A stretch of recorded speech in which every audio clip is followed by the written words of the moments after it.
बिस्मिल्लाहिर्रहमानिर्रहीम। अस्सलामु अलैकुम रहमतुल्लाहि व बरकातुहू। फरमान रसूल के चैनल की जानिब से आज मैं अपने प्यारे भाइयों को रसूल करीम सल्लल्लाहु अलैहि वसल्लम का एक बहुत ही खूबसूरत फरमान सुनाऊंगा।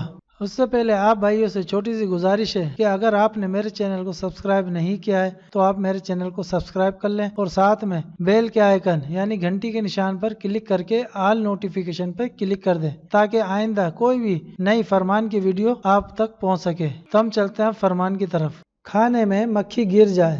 फरमान मुस्तफ़ा सल्लल्लाहु अलैहि वसल्लम है, जब खाने में मक्खी गिर जाए तो उसे गोता दे दो और फिर फेंक दो, क्योंकि इसके एक बाजू में शिफा है और दूसरे बाजू में बीमारी। खाने में गिरते वक्त पहले बीमारी वाला बाजू डालती है, लिहाजा पूरी ही को गोता दे दो। तो नाज़रीन, आप देख सकते हैं कि ये इसका हवाला है, हदीस शरीफ है। तो आप इस फरमान को, हजूर के फरमान को ज्यादा से ज्यादा लोगों तक पहुंचाएं ताकि लोगों को पता चल सके कि फरमान मुस्तफ़ा क्या है और मक्खी गिर जाए तो क्या करना चाहिए। अस्सलामु अलैकुम रहमतुल्लाहि व बरकातुहू।